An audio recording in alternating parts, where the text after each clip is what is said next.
آج ہم پڑھیں گے صحت کو فائدہ دینے والی غذائیں. کچھ غذائیں جن کا ذکر قرآن مجید میں ہے. سب سے پہلے کھجور.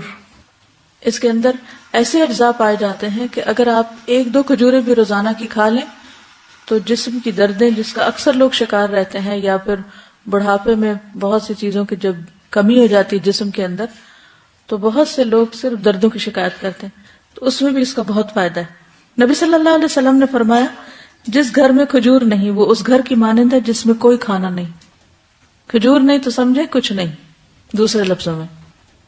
اور آپ کو معلوم پاکستان میں اعلیٰ قسم کی کھجوریں پیدا ہوتی ہیں. حضرت عائشہ فرماتی ہے کہ رسول اللہ صلی اللہ علیہ وسلم نے فرمایا اے عائشہ جس گھر میں کھجور نہ ہو وہ گھر والے بھوکے ہیں. اے عائشہ جس گھر میں کھجور نہیں وہ گھر والے بھوکے ہیں. آپ نے 2 یا 3 مرتبہ یہ بات فرمائی. تو کیا کرنا ہے؟ کرنے کا کام کیا ہے؟ کھجوریں لا کے رکھنی ہے. جب کچھ اور نہ کھانے کو ملے تو صرف کھجور ہر چیز کی کمی پوری کر دیتی ہے. کھجور کے ساتھ ککڑی کا استعمال.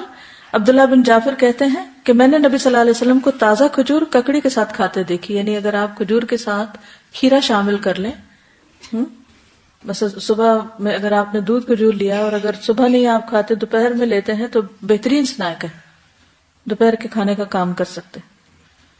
حضرت عائشہ کہتی کہ میری والدہ مجھے موٹا کرنے کی تدبیر کرتی تھی تاکہ میری رخصتی کر کے رسول اللہ صلی اللہ علیہ وسلم کی خدمت میں روانہ کرے، لیکن یہ مقصد کسی تدبیر سے حاصل نہ ہوا.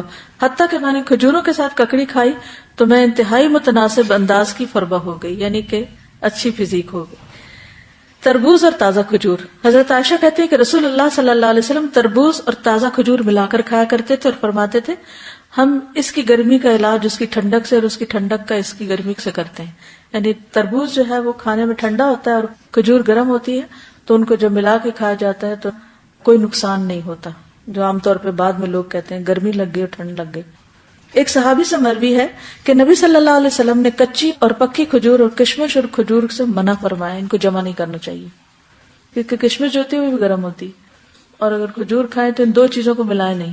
اگر آپ کو کھانا بنا رہے ہیں کچھ، کیونکہ ہمارے یہاں بعض ریسیپیز ایسی ہوتی ہیں کہ اس میں دنیا بھر کی چیزیں اکٹھی کر دی جاتی ہیں، تو بعض اوقات تو صحت کے لیے نقصان دہ ہوتی ہیں. دوسری چیز ہے انار. حضرت علی فرماتے ہیں کہ انار کو اندر والے چھلکے سمیت کھایا کرو کیونکہ یہ معدے کی بیماریوں کا علاج ہے. ہم عام طور پہ صرف اس کا پھل نکال کے کھا لیتے اور باقی سب چیزیں ویسٹ کر دیتے ہیں. تو اندر کا چھلکا کون سا ہوتا ہے؟ وہ وائٹ فیٹ سٹف جس کے اندر دانے لگے ہوتے ہیں. انار بھی جنت کا پھل ہے اور اس میں بھی بہت سارے فائدے ہیں. زیتون. قرآن مجید میں اللہ تعالیٰ نے انجیر اور زیتون کی قسم کھائی، والتین والزیتون. ان کے فوائد کے پیش نظر روزانہ کم از کم 1 انجیر 1 زیتون اور خالص زیتون کے تیل کا 1 چمچہ استعمال کرنا فائدہ مند ہے. جسمانی توانائی اور دماغی قوت کے لیے زیتون کے تیل کی مالش بھی یعنی مساج بھی فائدہ مند ہے. اللہ سبحانہ وتعالیٰ نے زیتون کے تیل کو قرآن مجید میں مبارک تیل کہا ہے. حدیث میں آتا ہے کلوا الزیت وادہنوا بہ فانہ من شجرۃ مبارکہ. نبی صلی اللہ علیہ وسلم نے فرمایا زیتون کا تیل کھاؤ اور لگاؤ، یہ ایک مبارک درخت سے نکالا گیا ہے. یعنی درخت مبارک ہے جس سے نکلا وہ تیل بھی کیا ہوگا؟ فانہا من شجرۃ مبارکۃ. ایک اور روایت میں آتا ہے زیتون کا تیل سالن کے طور پر استعمال کرو، یعنی روٹی کا ٹکڑا زیتون میں ڈبو کے کھا لو اور اسے سر اور بدن میں لگاؤ، یہ مبارک درخت سے حاصل ہوتا ہے. حضرت عائشہ فرماتی ہے کہ رسول اللہ صلی اللہ علیہ وسلم وفات پا گئے اور آپ نے ایک دن میں 2 مرتبہ روٹی اور زیتون کا تیل سیر ہو کر نہیں کھائے. یعنی 2 بار میل نہیں لیا آپ نے، 1 میل ہوتا تھا آپ کا، اور ہر وقت وہ گھی میں لگا ہوا نہیں ہوتا تھا. پیلو کے درخت کا پھل. جابر بن عبداللہ کہتے ہیں کہ ہم رسول اللہ صلی اللہ علیہ وسلم کے ساتھ مر الزہران کے مقام پر تھے، ہم پیلو توڑ رہے تھے. آپ نے فرمایا جو خوب کالا ہو وہ توڑو کیونکہ وہ زیادہ لذیذ ہوتا ہے، یعنی یہ بھی کھانے کی چیز ہے. کدو. فنبذناہ بالعراء وهو سقیم وانبتنا علیہ شجرۃ من یقطین. پھر ہم نے اسے یونس علیہ السلام کو ایک چٹیل میدان میں ڈال دیا جبکہ وہ بیمار تھے، اور ہم نے اس پر کدو کا بیلدار درخت اگا دیا. انس بن مالک کہتے ہیں کہ ایک درزی نے رسول اللہ صلی اللہ علیہ وسلم کو کھانے پر بلایا. وہ کہتے ہیں کہ میں خود بھی اس دعوت میں آپ کے ساتھ گیا. اس درزی نے روٹی اور شوربہ جس میں کدو اور سوکھا گوشت تھا رسول اللہ صلی اللہ علیہ وسلم کے سامنے پیش کیا. میں نے دیکھا کہ نبی صلی اللہ علیہ وسلم کدو کے قتلے پیالے میں تلاش کر رہے تھے، یعنی گوشت بھی تھا اور کدو بھی تو آپ گوشت کی بجائے کدو اٹھا اٹھا کے کھا رہے تھے. اس دن سے میں بھی برابر کدو پسند کرتا ہوں.